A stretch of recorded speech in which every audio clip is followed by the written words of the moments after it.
কিছুদিন আগেই লোকসভা ভোটের রেজাল্ট বেরিয়ে এসেছে। সেখানে কিন্তু বিজেপি এখানে পেয়েছে 240টি লোকসভা আসন এবং এনডিএ জোট মিলে কিন্তু বিজেপির যে আসন সংখ্যা সেই নিয়ে কিন্তু এবার 2024 লোকসভা ভোটে প্রধানমন্ত্রী সিলেকশন করেছেন নরেন্দ্র মোদীকে। কিন্তু বিজেপির যে টার্গেটটি ছিল সেটা কিন্তু এবার 400 পারের একটি টার্গেট ছিল, সেই টার্গেট কিন্তু তাদের সাকসেস হলো না। কী কারণে সেই টার্গেট সাকসেস হলো না সেটাই কিন্তু দেখার বিষয় রয়েছে। উত্তরপ্রদেশে যে ভালো রেজাল্ট করার একটা আশা করেছিল বিজেপি পার্টি, সেই রেজাল্ট কিন্তু উত্তরপ্রদেশ থেকে আসেনি। আপনারা দেখেছেন গত 23-24 কিন্তু রাম মন্দির উদ্বোধন হয়েছে, তারপরে কিন্তু হিন্দু সমাজের মধ্যে একটা জাগ্রত জেগেছে এবং তার ফলে কিন্তু এখানে সেই ভোট ব্যাংকের একটা আশা করা গিয়েছিল যে উত্তরপ্রদেশে বিজেপির তরফ থেকে ভালো একটা পজিটিভ কিন্তু দিক এখানে আশা করা গিয়েছে, যেহেতু এখানে রাম মন্দির হয়েছে। এরপর আপনারা জানেন যে রাম মন্দির তো হয়েছে, তার আশেপাশে যে রাস্তাঘাট, সেই রাস্তাঘাট চওড়া করার কিন্তু কাজও করা হচ্ছিল এবং সেখানকার যে ডিএম রয়েছে সেই ডিএম কিন্তু কংগ্রেসবাদী রয়েছে। এর ফলে সেই সমস্ত যে হিন্দু বাড়িঘর ছিল সেই বাড়িঘরগুলো কিন্তু অবৈধ বলে ঘোষণা করে সেই বাড়িঘরগুলো ভাঙা হয়েছে, হিন্দুদের বাড়িঘর। এর ফলে কিন্তু হিন্দুরা অনেকটাই নেগেটিভে চলে গেছে, বিজেপি পার্টিকে কিন্তু সমর্থন করছিল না। তার ফলে কিন্তু যে ভোটের রেজাল্ট সেখানে কিন্তু এভিএমে তারা এই রেজাল্টটিকে নিয়ে এসেছে। তার ফলে কিন্তু ভোট ব্যাংকে অনেকটাই প্রভাব পড়েছে, ভোট ব্যাংকে কিন্তু অনেকটাই এখানে নেগেটিভ আনছে। এবার কিন্তু 2024 লোকসভা ভোটে 37টি লোকসভা আসনে এখানে কিন্তু সমাজবাদী পার্টি জিতেছে এই উত্তরপ্রদেশে। তার ফলে কিন্তু বিজেপির ভোট ব্যাংকে অনেকটা ধাক্কা পড়েছে। আজকের ভিডিওর মূল বিষয়টা ছিল কিন্তু কোন কোন এমপি বিজেপিতে যোগদান করতে চলেছে। এখানে কিন্তু তার লিস্ট আমার সামনে চলে আসছে, বিভিন্ন কিন্তু গণমাধ্যমের মাধ্যমে আমি যে রিপোর্টটি পেয়েছি এবং সূত্র অনুসারে যে আমি খবরটি পেয়েছি তার পরিপ্রেক্ষিতে কিন্তু আমি বলছি।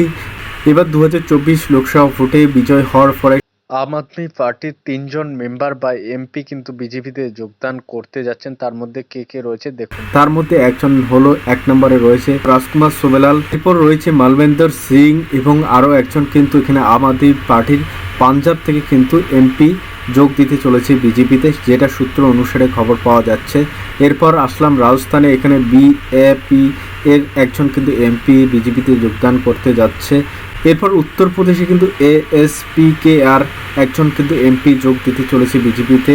এরপর জেজেএম বা ঝাড়খণ্ড মুক্তি মোর্চা থেকে কিন্তু 3জন এমপি বিজেপিতে যোগদান করতে যাচ্ছে, যারা কিন্তু 2024 লোকসভা ভোটে বিজয়ী হয়েছিলেন। তারপরে কিন্তু এখানে ঝাড়খণ্ড মুক্তি মোর্চা থেকে 3জন এমপি বিজেপিতে যোগ দেওয়ার সম্ভাবনা রয়েছে। এরপর বিহার থেকে কিন্তু 3জন এমপি বিজেপিতে যোগদান করতে যাচ্ছে। আরজেডি পার্টি থেকে কিন্তু এই 3জন এমপি বেরিয়ে বিজেপিতে যাওয়ার সম্ভাবনা রয়েছে। সর্বশেষে উত্তরপ্রদেশ থেকে কিন্তু একটা বড় একটা ধাক্কা চলে আসছে এখানে সমাজবাদী পার্টিতে। এখানে 12 জন কিন্তু এমপি যোগদান দিতে চলেছে বিজেপিতে। হ্যাঁ, একদম ঠিকই শুনেছেন, 12 জন এমপি বিজেপিতে যোগ দিতে চলেছে। এখানে 2024-এ যারা জিতেছিলেন সেই সমস্ত পার্টি মেম্বার বা এমপি কিন্তু যোগদান করতে চলেছে। 12 জন এমপি এখানে যোগদান করতে যাচ্ছে উত্তরপ্রদেশে সমাজবাদী পার্টি থেকে বিজেপিতে। এটা কিন্তু বড় একটা আপডেট চলে আসছে। এই সমস্ত লোকসভা আসনের যে প্রার্থীরা রয়েছে সেই সমস্ত প্রার্থী কিন্তু বিজেপিতে যাওয়ার জন্য কিন্তু পরিকল্পনা করেছে এবং খুবই কিন্তু কম সময়ের মধ্যেই কিন্তু বিজেপিতে যোগদান করার সম্ভাবনা রয়েছে এই সব কিন্তু ক্যান্ডিডেটের। এরপর জানলে অবাক হয়ে যাবেন, পশ্চিমবঙ্গে টিএমসি কিন্তু মালদা এখানে হরিশ্চন্দ্রপুর বিধানসভার আন্ডারে একটি বুথে একটি ভোটও কিন্তু পাননি, বাকি সমস্ত পার্টি ভোট পেয়েছেন। এই লোকসভা আসনের হরিশ্চন্দ্রপুর বিধানসভা কেন্দ্রে টিএমসি পার্টি একটি ভোটও পাননি। এই হরিশ্চন্দ্রপুর বিধানসভার আন্ডারে একটি বুথ রয়েছে, সেখানে কিন্তু একটি ভোটও পারেননি টিএমসি। তো এখানেও কিন্তু অবাক করার একটা বিষয় রয়েছে, যেখানে কিন্তু এখানে লক্ষ্মীর ভাণ্ডার প্রকল্প, এখানে শিক্ষাশ্রী রয়েছে, কন্যাশ্রী রয়েছে, আরও কিন্তু বিভিন্ন জনকল্যাণমূলক এখানে প্রকল্প রয়েছে। তারপরও এই বুথে যে একটি ভোট না পাওয়া কিন্তু অনেকটাই কিন্তু সংকোচনের মুখে ঠেলে দিচ্ছে টিএমসি পার্টিকে। তো এটাও কিন্তু অবাক করা বিষয় রয়েছে। এবং আপনারা জানেন কয়েকটি বিধানসভা কেন্দ্রে কিন্তু উপনির্বাচন হতে চলেছে। সেই উপনির্বাচনে 10টি এখানে বিধানসভায় কিন্তু উপনির্বাচন হতে চলেছে।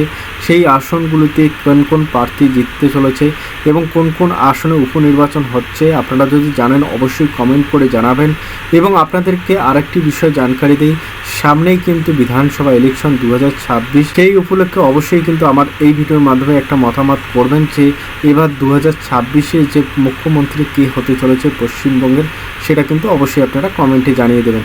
তো ভিডিওটি দেখে কেমন লাগলো অবশ্যই আপনারা কমেন্ট করবেন।